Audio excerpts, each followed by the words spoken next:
Hai semua, bagaimana kabar kalian semua? Semoga baik-baik semua ya. Teman-teman, di sini kita akan menjelaskan mengenai Kerajaan Kutai, mulai dari sejarah, kehidupan masyarakat, hingga keruntuhannya. Pokoknya banyak deh, belajar bareng-bareng yuk. Teman-teman, pasti kalian pernah dengar atau pernah baca tentang Kerajaan Kutai kan? Jadi, Kerajaan Kutai adalah kerajaan Hindu tertua di Indonesia yang berdiri sekitar abad ke-4 Masehi di wilayah Kalimantan Timur, tepatnya di sekitar Sungai Mahakam. Sumber sejarah Kerajaan Kutai itu seperti apa ya? Peninggalan sejarah Kerajaan Kutai yang pertama ialah Prasasti Yupa. Prasasti Yupa merupakan tugu batu bertulis yang berisi tentang sejarah Kerajaan Kutai. Yang kedua, Lingga dan Yoni. Lingga dan Yoni merupakan simbol pemujaan terhadap Dewa Siwa. Yang ketiga, Arca Wisnu. Arca Wisnu merupakan patung Dewa Wisnu yang menunjukkan keberagaman kepercayaan. Dan yang terakhir, ialah situs Muara Kaman. Situs ini diduga sebagai ibu kota kerajaan. Kerajaan Kutai adalah kerajaan monarki, di mana raja memiliki kekuasaan mutlak. Raja dianggap sebagai wakil dewa di bumi, dan pemerintahan diwariskan secara dinasti turun-temurun. Asowarman disebut sebagai Wangsakarta atau pendiri dinasti, menunjukkan sistem dinasti dalam kerajaan ini. Kehidupan masyarakat Kutai itu terbagi menjadi 4 aspek utama loh, yaitu kehidupan sosial, kehidupan budaya, kehidupan ekonomi, dan kehidupan militer. Yang pertama, kehidupan sosial.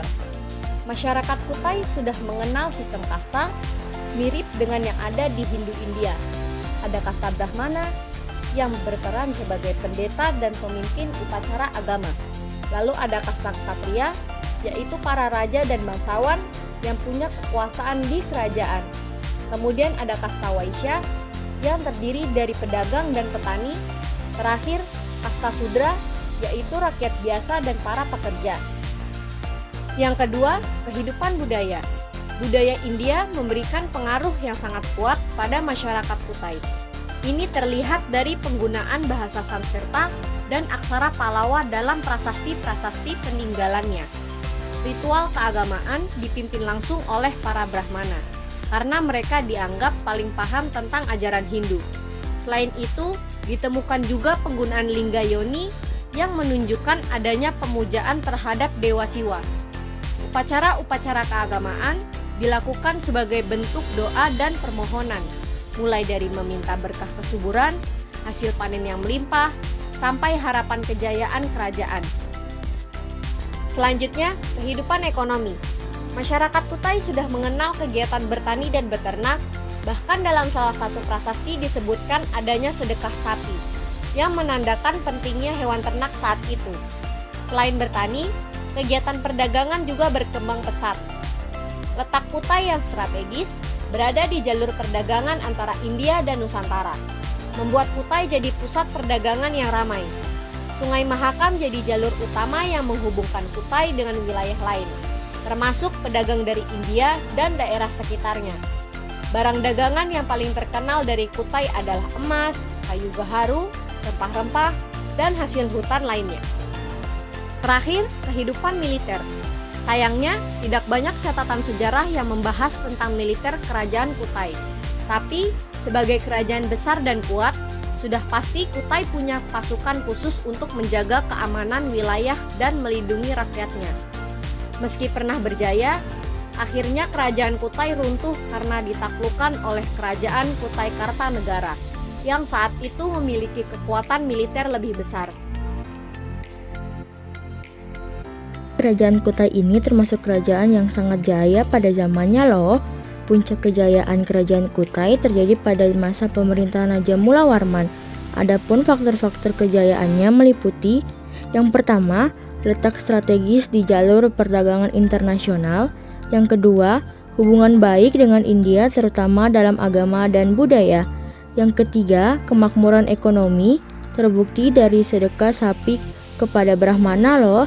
Yang keempat, kestabilan politik di mana raja memiliki kekuasaan mutlak.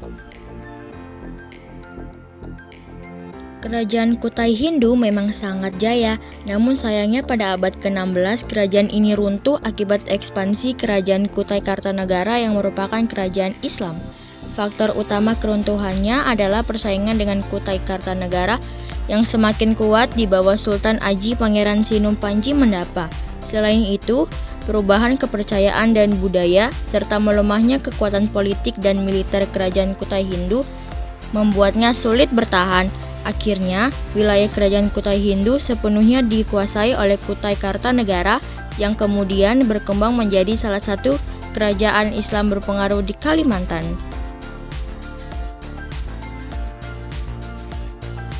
Nah, berikut adalah peninggalan sejarah kerajaan Kutai. Yang pertama, Prasasti Yupa atau 7 batu bertulis yang berisi sejarah Kutai. Yang kedua, Lingga Danyoni, yaitu simbol pemujaan terhadap Dewa Siwa. Dan yang ketiga, Arca Wisnu, yaitu patung Dewa Wisnu yang menunjukkan keberagaman dan kepercayaan. Yang keempat, situs Muara Kaman, diduga sebagai ibu kota kerajaan. Dan yang terakhir, sisa-sisa candi dan pemukiman kuno. Hai teman-teman, kita ketemu lagi nih. Gimana? Kalian udah denger kan penjelasan mengenai kerajaan Kutai? Gimana? Seru nggak belajar sejarah?